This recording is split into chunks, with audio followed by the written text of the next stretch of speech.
one's up there now. It's 11 o'clock. Let's just go on.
Good morning.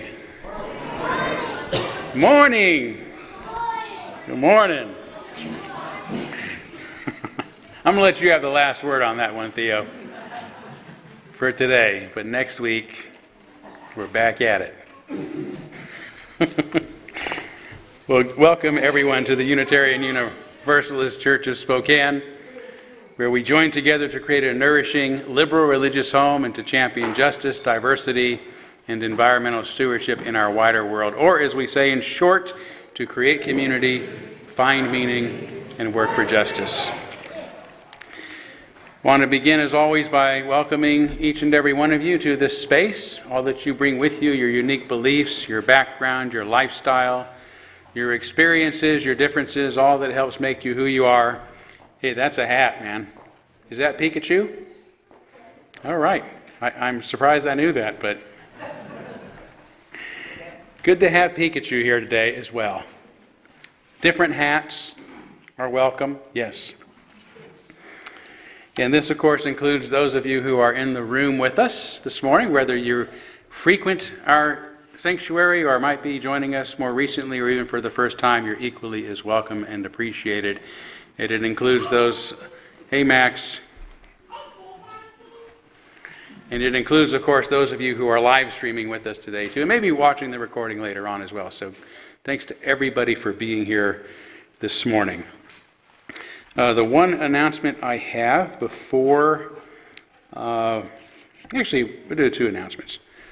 Do two announcements early on. So, one, a reminder that our annual congregational meeting is June 4th, coming right up, after our second service, beginning at 12:30, probably last around a couple hours or so, hopefully. And this is an annual event in which we need our voting members here as much as possible, because we will need a quorum in order to conduct business, the business of passing a budget, of electing new board officers, as well as making any changes to our bylaws that might be proposed.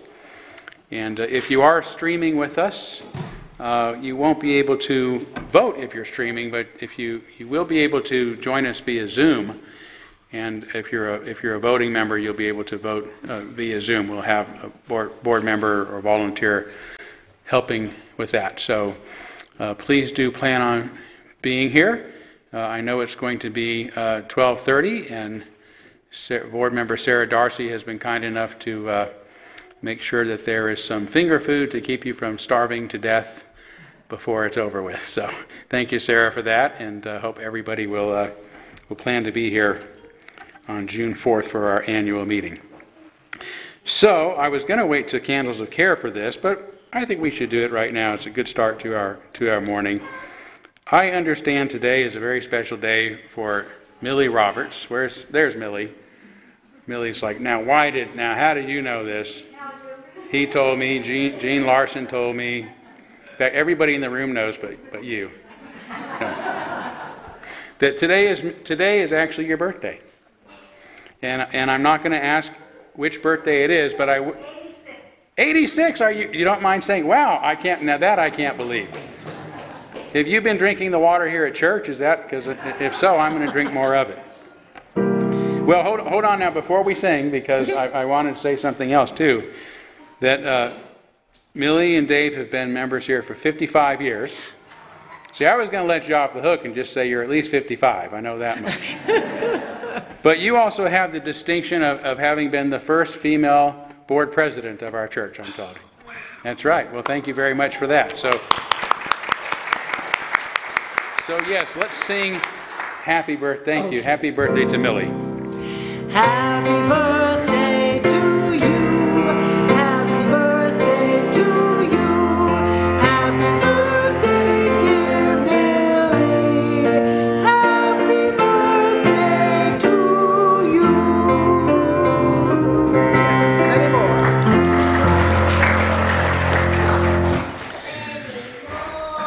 And many more. Thank you, Theo. All right, let's take a few moments here to greet one another. As always, say hi to those you look forward to seeing each Sunday. Say hi to some new folks as well. And if you are joining us for the first time, please don't be shy. We're very glad that you're here.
All right, more opportunity to visit with one another during our social hour following the service, so please do stay around for that. Also, Todd Milne reminded me that this slate was up on the screen, that our generosity campaign officially ended in April, but we're a little behind what we need.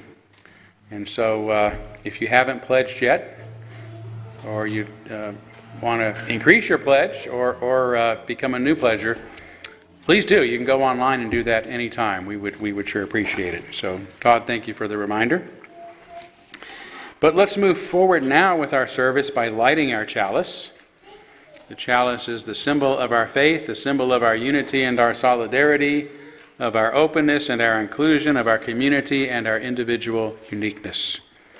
May this small flame be our offering of warmth to those who are cold and alone, and a light to those in darkness. May it be a flame that ignites justice in our world and a beacon of hope to those in need, and may it reflect at least a spark of truth wherever truth has been lost, and cast a healthy shadow of doubt wherever it's been found.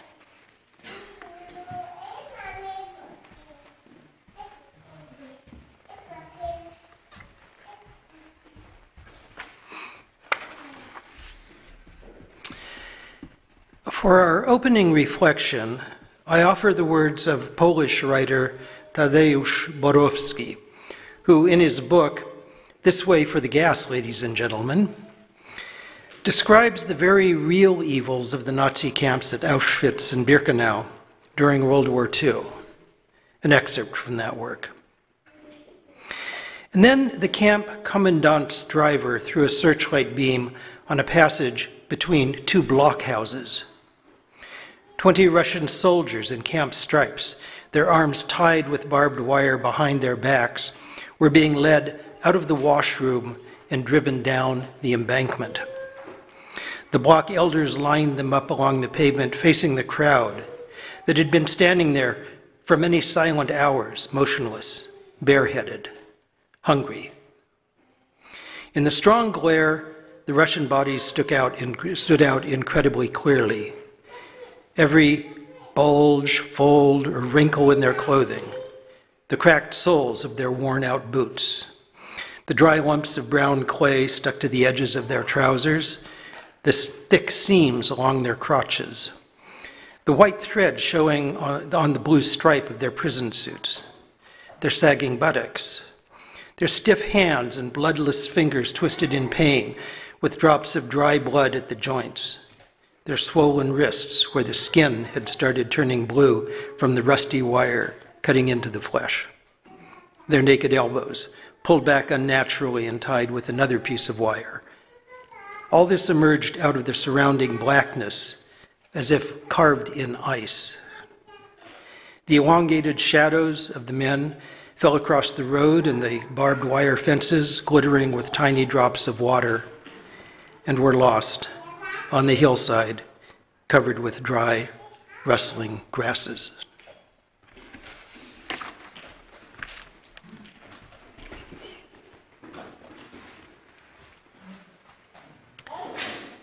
Please rise as you're willing and able for our first in-service hymn, number 128, For All That Is Our Life.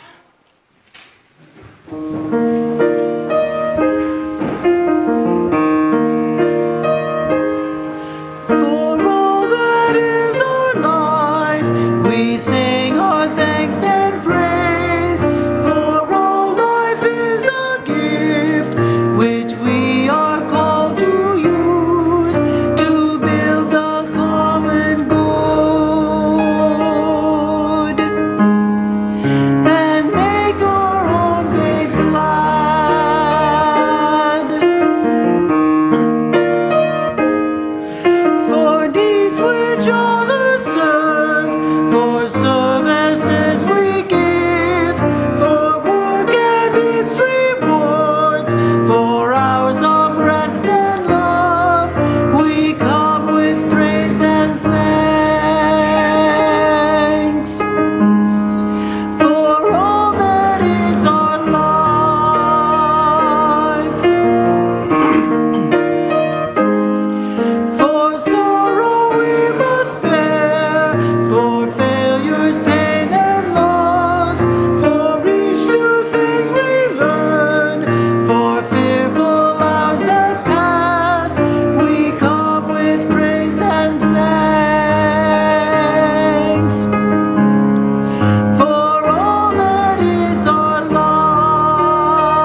see a big bird circling off in the distance. I can't tell if it's an eagle or a hawk. It's pretty dark. I think it's an eagle.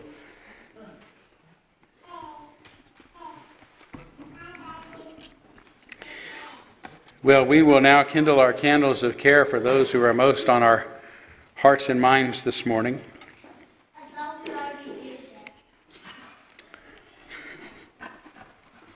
We did last week. We're going to do it again this week. And we'll begin, as we have been last week and for far too long now, on behalf of the people of Ukraine and that region of the world that are being most impacted by the violence there. And I did not receive any special request this week for candles of care, but I'm going to light one for my friend Jeannie back there, who's going to go in for some heart procedures early this week. So Jeannie will be thinking of you. Let's take a moment of silence on behalf of others that you might be thinking of, and as always, you're free to name them aloud at this time if you'd like.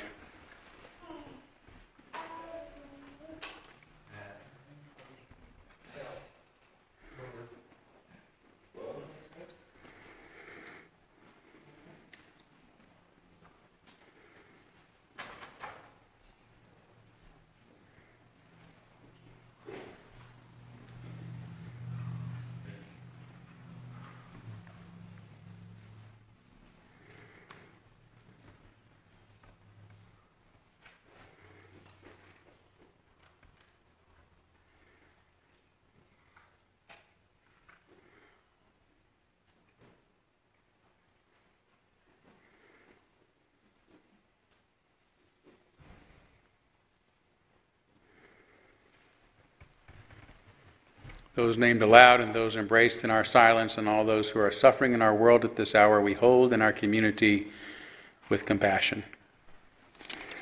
And before we have our morning offering, I just should point out that these beautiful flowers here were gifted to us by Linda Green and her family, and were part of the memorial service for Bill Green, which took place here yesterday. So they will stand as a symbol of the beauty that Bill brought to the world and to our own lives here at UUCS. So yes, we now do gratefully give and receive this morning's offering, which helps sustain this community and our mission to the larger world.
Thank you, Maura. I will now invite the children who would like to come forward for our story for all ages.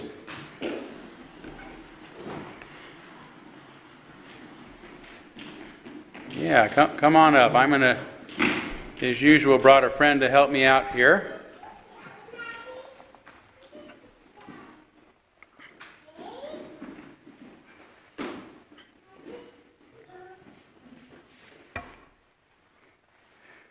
Oh my, look who it is. It's our old friend Purple. Yes, hey Purple, it's good to see you. How are you doing? Well, I'm doing okay. Well, I don't, somehow your body language says differently, Purple. What's going on? I'm just no good. You're no good? That's not true, is it? Purple's very good. You're a nice person. No, I'm no good at connecting the dots. You're no good at connecting dots. Are you doing some connecting the dots work at school? Yeah, and I'm just no good. Well, I'm sorry to hear that, Purple. Maybe I can help you out, because connecting the dots is a very important life skill. You need to become very proficient at it while you're young, so that when you're grown up, you'll be a great dot connector. There's a lot of adults in the world, believe it or not, cannot connect a single dot. Yeah, so let's see, maybe I can help you. Would you like to? Yes, please. Okay, is this your homework here? Yeah, that's the sample. This is the sample page. Okay, let's ask everyone what they think this exercise, what do you think this is supposed to turn into? An apple. An apple, okay, good. I think that's about right. Let's see. How did yours turn out, Purple? Is this it? Yeah, I don't think it's right. What do you think, guys? That's a star. That's a star, Purple. Well, you see, I think the problem is here. What is the problem here? He didn't. Go ahead. What? It's a star apple. Yes, he didn't connect. Purple, you didn't connect all the dots, pal. So that's a big problem. A lot of people do that when they're connecting the dots. They don't connect all of them. So let's see. What's the second one here? This is another sample. What do you think this one's supposed to be? A fish tank with what? With fish in it? Yeah, okay, yeah, that seems about right. Purple, how'd you do? Oh, not so good. Okay, let's see. How did this turn out? Oh my, yes. Oh my, whatever you are. Yes, I think the problem here, Purple, is you connected all the dots, but you didn't follow the right order. Another important connecting the dots skill is to do them in the right order so that it doesn't become chaos. Okay, here's another one. I don't know what this is supposed to be. What do you guys think? Santa Claus, you think so? Okay. What do you think, Purple? How did yours turn out? Oh, I don't think I got that one right either. Let's see. What do you think? It's a turkey. It's a turkey, or it's supposed to be I think it's supposed to be a flower, but probably neither of us are such a great artist on that one. But I think what happened here is Purple saw something that wasn't there, and it was really the only thing you could see, Purple. So you only thought one answer could be the right answer. So maybe what? You think it's a tree? Yeah, it could be a tree. A tree turkey? Yeah. Good imaginations. Okay, let's see, what else do we have? This is another sample, Purple. Yeah. What do you guys think? What is this supposed to be? A horse? A unicorn horse that can swim. Okay, let's see what Purple did. Now here we go. Here's Purple's. What do you think? It's pretty good, except there's one problem with it, Purple. You made up some of your own dots. I don't think this is a unicorn. I think it's a horse, and you added dots you made connections that weren't there, pal. So I tell you what, the thing we want you to do is to remember that the rules to connecting the dots, to be a good dot connector, is do your best to connect all the dots, not just some. Yes, connect things in the right order so you don't make a mess of things, right? And what else? Maybe consider answers other than the one you think is right. Consider it might be something different than you think it's going to be. And then try not to make things up that aren't there. If you do those, follow those rules, you'll be a good dot connector. Right? All the adults in the room? Right? Okay. Oh, look, there's one more here. Now let's see. What was this one?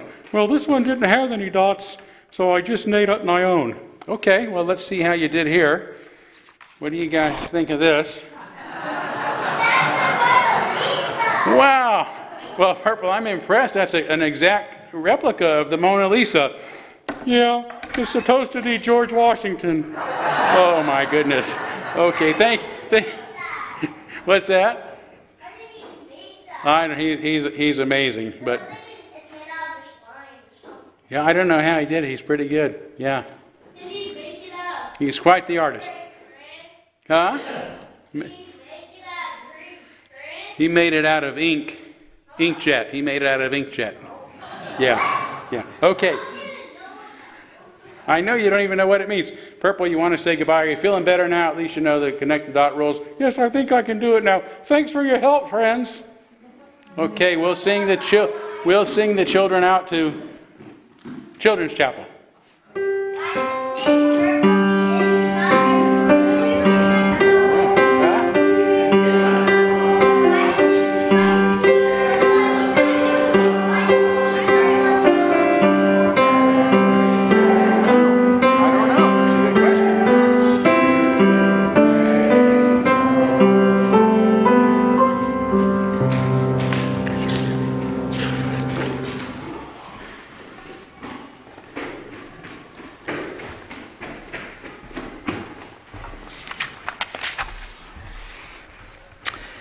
For today's meditation, I invite you into a state of repose. Make yourselves comfortable. Put your feet on the floor if you wish. Close your eyes. Breathe deeply and slowly and mindfully. And reflect on the words of American writer and Nobel Prize winner John Steinbeck. I believe that there is one story in the world, and only one. Humans are caught in their lives, in their thoughts, in their hungers and ambitions, in their avarice and cruelty, and in their kindness and generosity too, in a net of good and evil. There is no other story. A man, after he has brushed off the dust and chips of his life, will have left only the hard, clean questions. Was it good or was it evil? Have I done well or ill?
I'm going to read today from a book called The Universe is a Green Dragon by cosmologist Brian Swimme, one of my favorite cosmologists. And the thing I love about cosmologists is they, of course, study the vastness of the universe, and somehow it brings them back to the connectedness of the universe. For no one is that more true than, I think, Brian Swimme, who I'll be referring to a bit in my sermon. He writes, years after Isaac Newton wrote out his equations of the universal law of gravitation, he was still wondering aloud, whence is it that the sun and planets gravitate toward one another?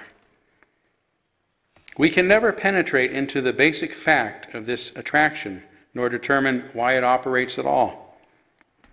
Do you see that the universe might just as well have been different?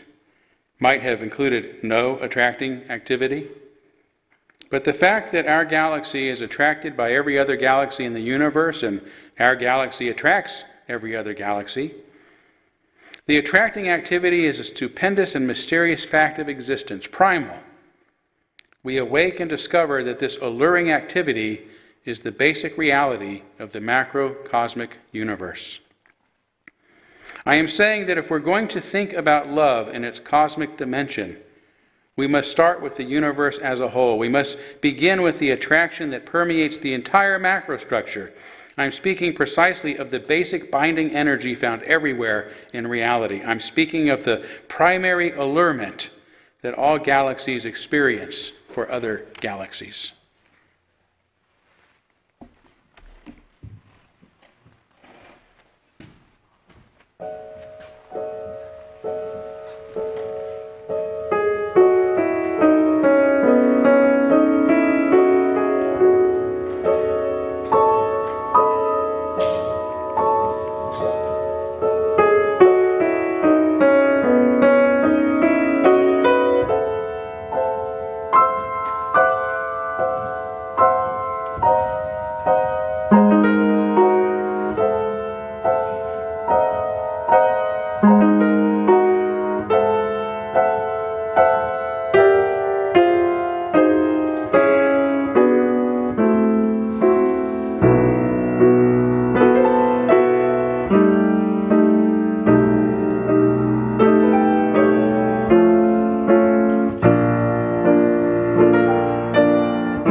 Thank you, Maura.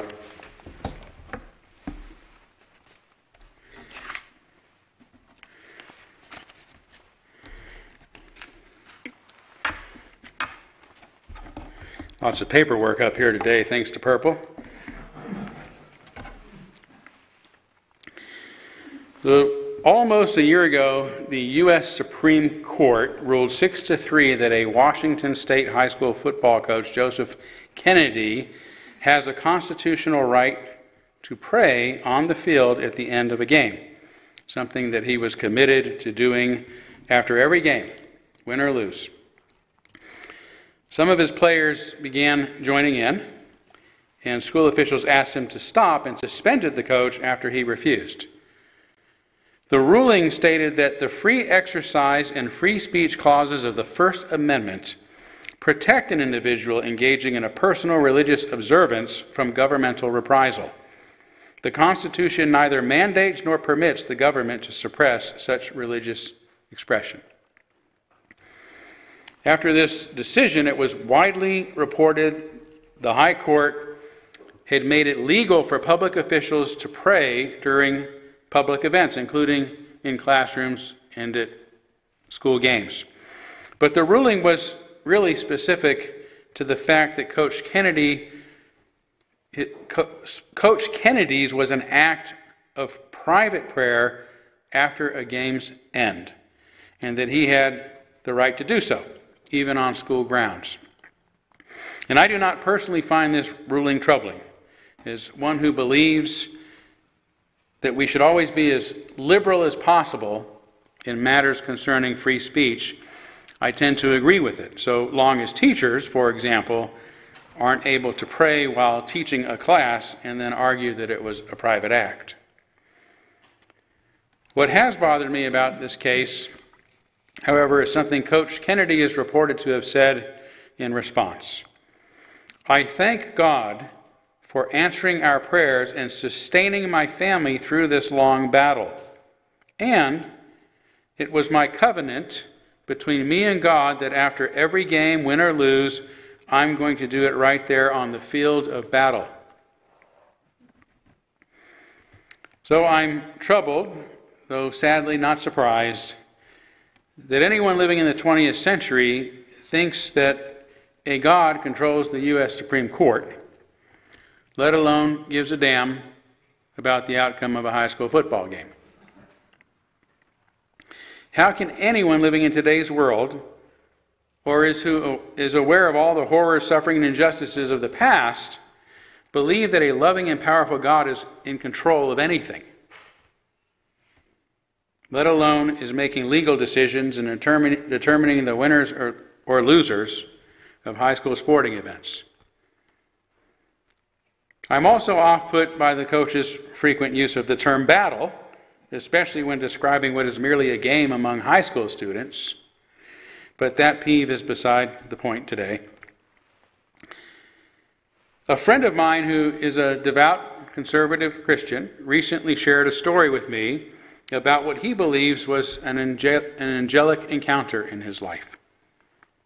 It was indeed a captivating account with a mysterious ending as good as anything I'd ever seen on The Twilight Zone. But out of appreciation and respect for him, I'm not going to share it here because it's his story to tell.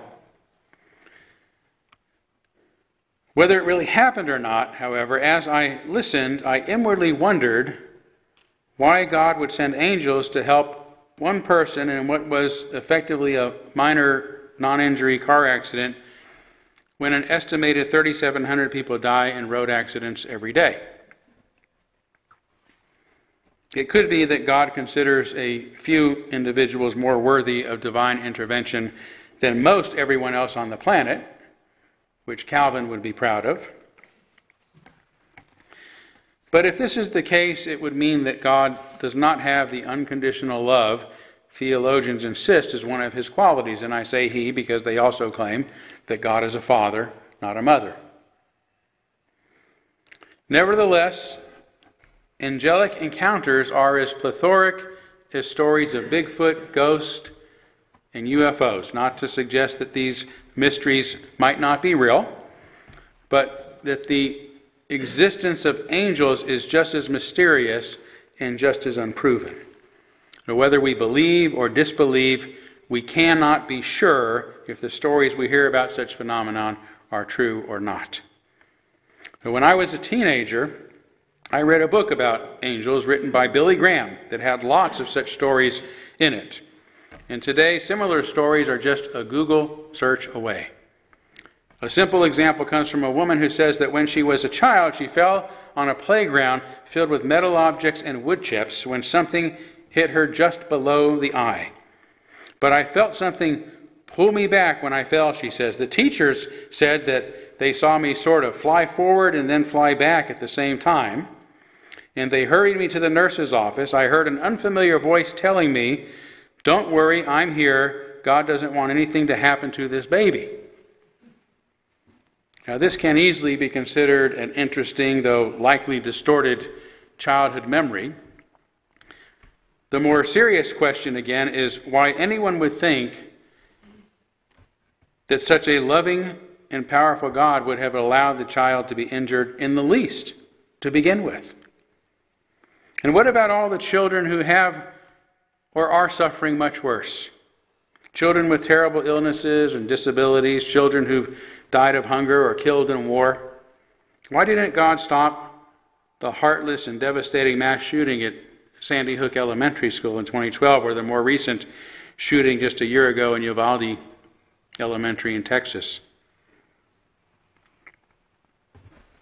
Another example is of a woman who says that when she was in the hospital in tremendous pain, she awoke in the night to a strange woman reading the Bible to her.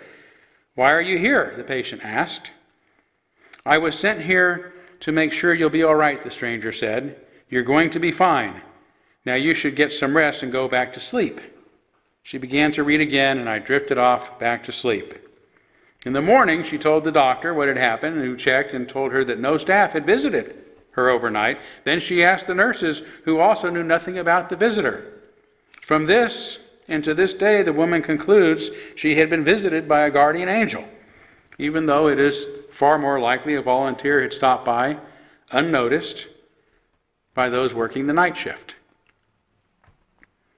But yet again, the more pressing question is why such a measly effort by one who is presumed to be such a powerful being?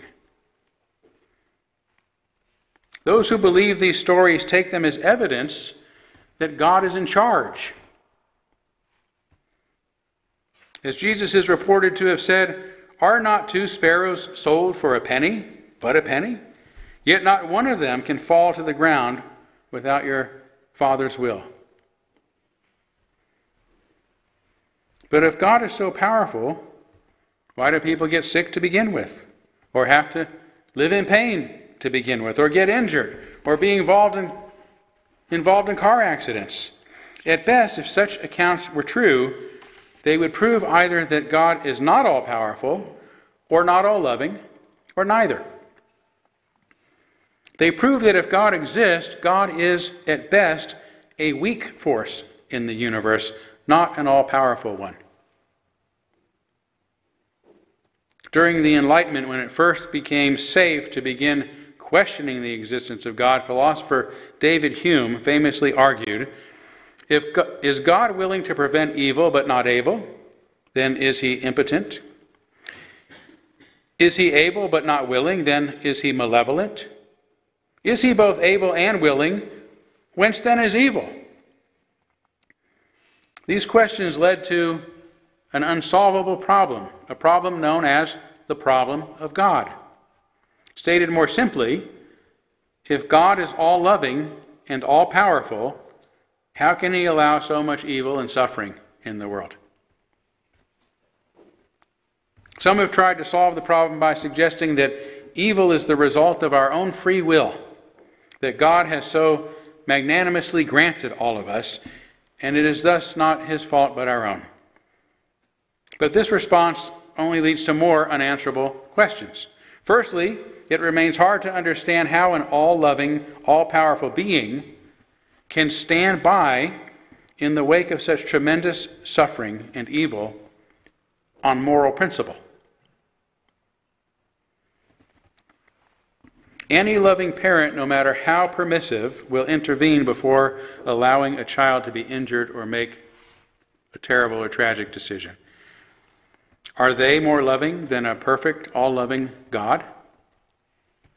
Furthermore, if God can't violate his own rules, the law of free will in this case, then he's not all-powerful.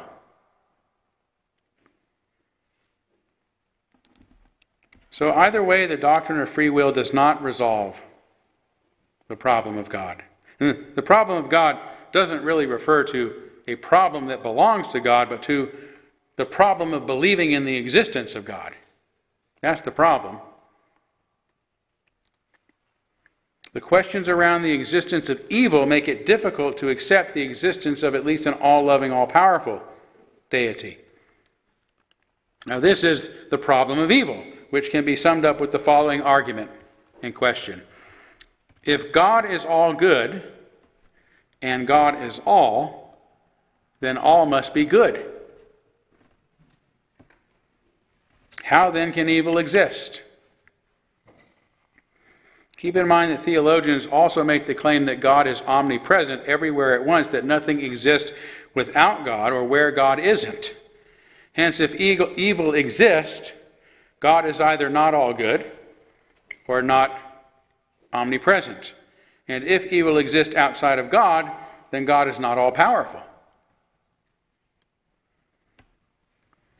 Some have attempted to avoid the problem of evil by arguing that it is evil that does not exist. They don't deny that there's suffering and cruelty in the world, only that these states exist not because of the presence of evil, but because of the absence of good. It's not a very clever argument because, again, if God is good and all is God, any place where there's an absence of good implies that there must be an absence of God. This brings us back to Hume's point that if God exists, then at the very least, God is either not all-loving or not all-powerful. At least one or the other. Such a God either does not care much about the suffering of others or cares but is unable to do much about it. Now, the problem of God has gotten a lot bigger in our modern era because of one horrific event that Dick alluded to earlier that shocked the moral sensitivities of the hardest hearts, the Holocaust, during which some human beings built ovens to purposefully and systematically exterminate other human beings by the millions. In fact, the problem of God itself is a modern term. It was first coined in 1929, but remained mostly an academic exercise until after World War II. In his 1966 book, After Auschwitz, Rabbi Robert Rubinstein says, "To see any purpose in the death camps, the traditional believer is forced to regard the most demonic, anti-human explosion in all of history as a meaningful expression of God's purpose. And that a God who tolerates the suffering of even one innocent child is either infinitely cruel or hopelessly indifferent."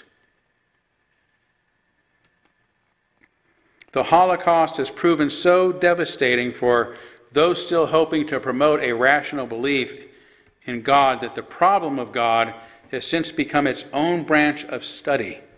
Theologia aus Auschwitz. Theology after Auschwitz. The Holocaust changed how we do theology because of that moment of such pure evil.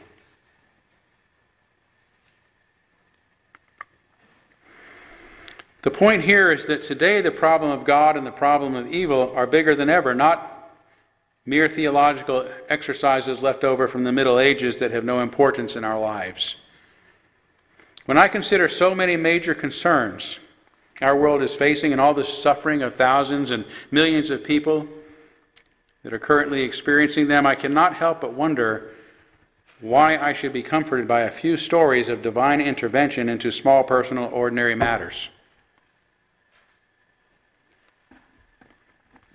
Perhaps it would be unfair of me to blame God for Russia's violent aggression against Ukraine if I were to accept the free will argument.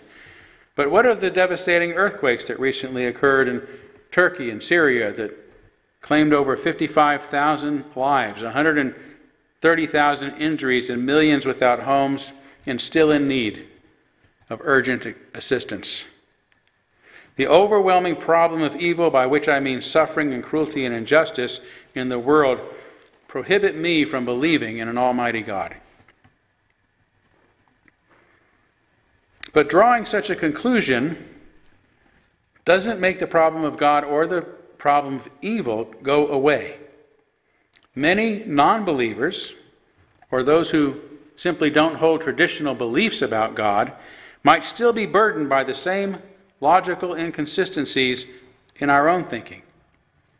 Whether or not we believe in angels or divine intervention, most of us have experienced positive events in our lives that seem too uncanny to us to be mere coincidence. Psychologist Carl Jung famously referred to this uncanny acausal connecting principle, as he defined it, as synchronicity. Whether we call it synchronicity, karma, the power of positive thinking, or the result of a benevolent and interconnected universe, God by another name, these forces, if we believe in them, aren't expected to happen all of the time. We accept them with gratitude and a sense of mystery when they do, still wondering if they truly were meant to be or if they were just a coincidence. But we still have to ask, why don't they happen all the time? And if they do exist, why then is there still so much evil and suffering in the world? Is this just magical thinking on our part, connecting dots where we shouldn't? Or is there really some invisible force at work that sometimes influences the outcomes of otherwise random events, but not always? But if to begin to answer this, there is something about the physical nature of the universe that sometimes acts as an invisible connector between what appear from our perspective to be only random events. What if on a quantum level, things are more intricately entwined than they appear on our limited macroscopic perception of the world? If this sounds out there, and maybe it is, remember that Einstein himself referred to quantum entanglement, the ability of particles to influence each other instantly across vast expanses, defying both time and space, as spooky. Spooky action at a distance. And Niels Bohr, the Nobel Prize-winning physicist who discovered the holistic nature of quantum reality, suggested that we can't even begin to think about this phenomenon without getting schwindelig, the German word for dizzy.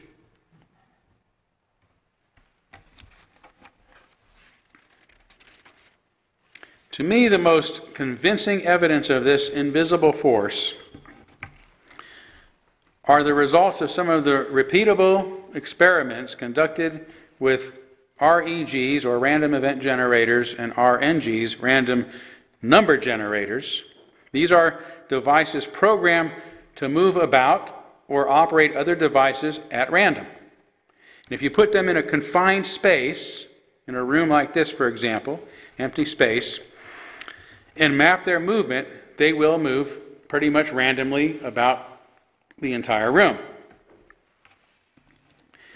But if put in a room with, say, a brood of newly hatched chicks that instinctively bond with and follow the device around like a mother, then you put those chicks in a cage in one corner of the room, the REG spends most of its time with those chicks in that room, near the cage of those chicks.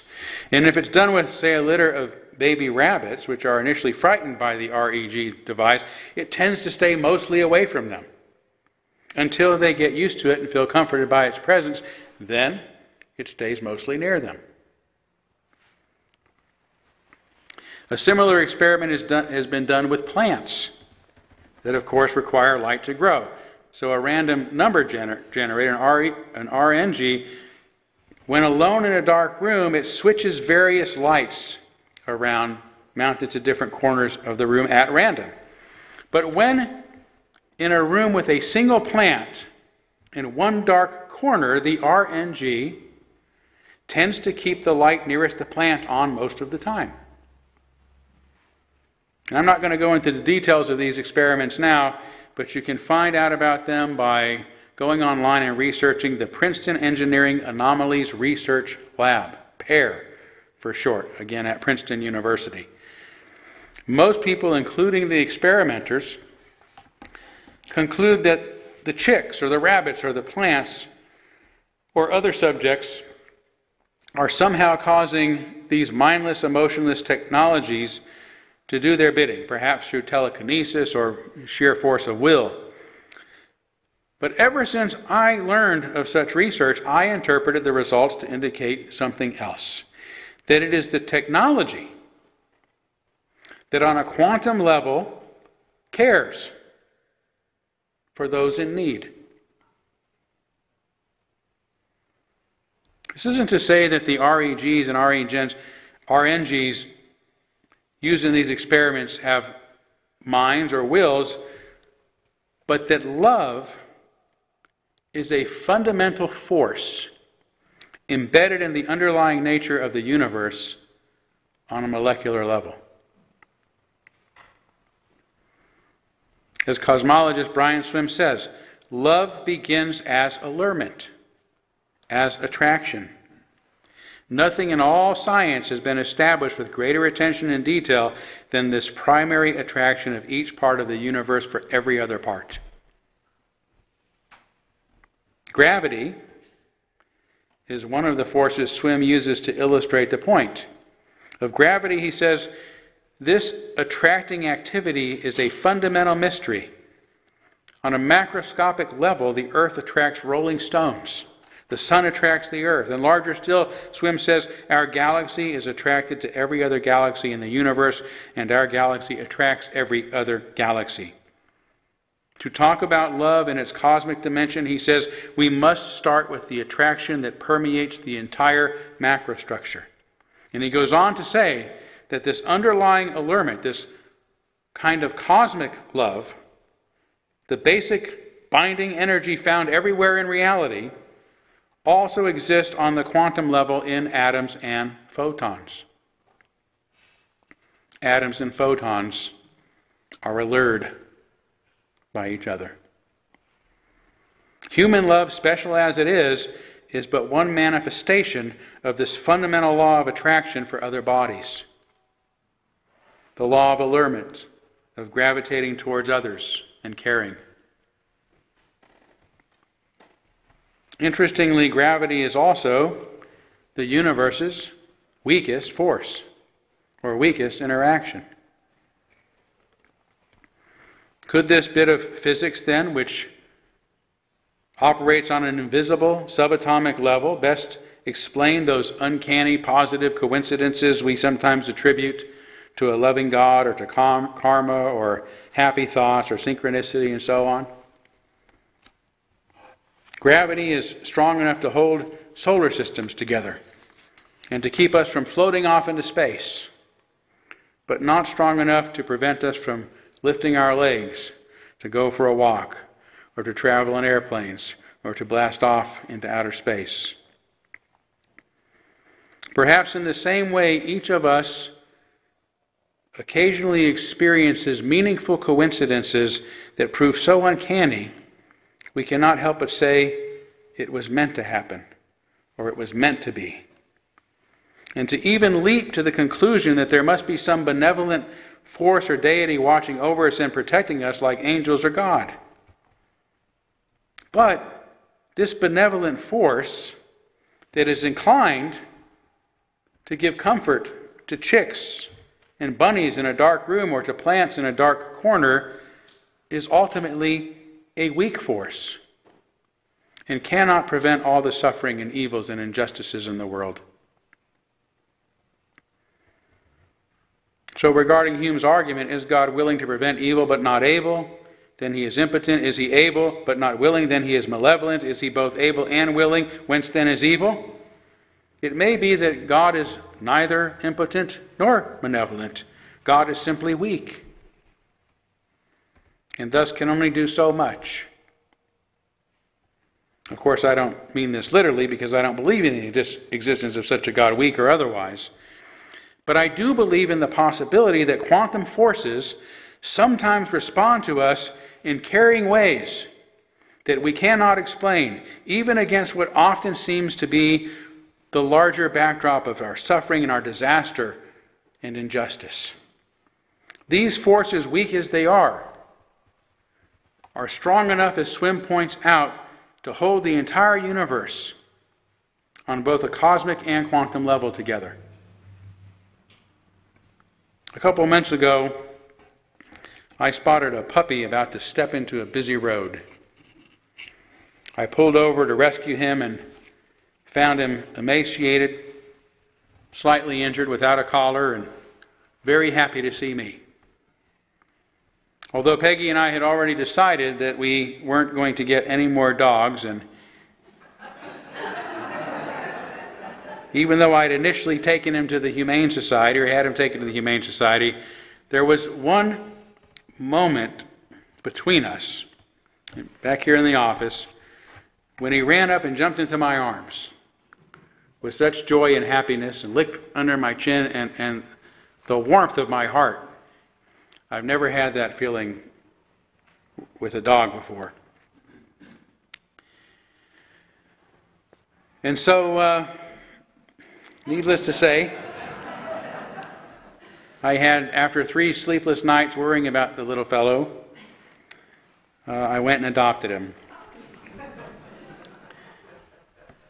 And he has brought an incredible amount of love and joy into our home and into our lives, and probably making a mess of it right now with me being here. But when I tell people some of the coincidental details of this meeting, of the attraction, the allurement, the gravity that pulled us together in that moment, they say it was meant to be. And I agree on some level, perhaps on a quantum level, it was meant to be. There were invisible forces that brought us together. And I don't fully understand how this mystery works. And it may not be enough to right all the wrongs in the world, but on occasion it is enough to bring us together with the persons and the circumstances and sometimes the pets that we most need to help us enjoy the best of times and endure the worst of times together. Like Brian Swim, let's just call this weak force love, which may not be the only miracle we need, but it may be the only miracle we get. Thank you.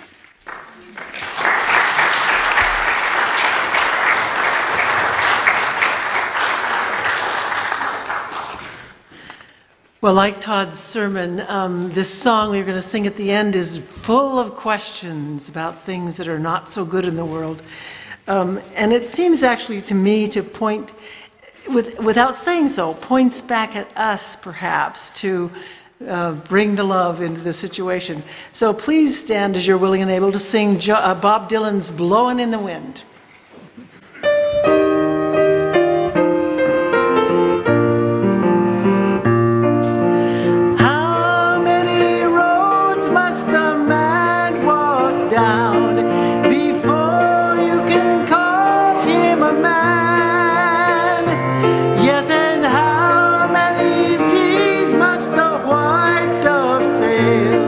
Before she sleeps in the sand.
For our benediction, I offer the words of Mindy McGinnis, writer of young adult fiction and philanthropist in her small Ohio hometown.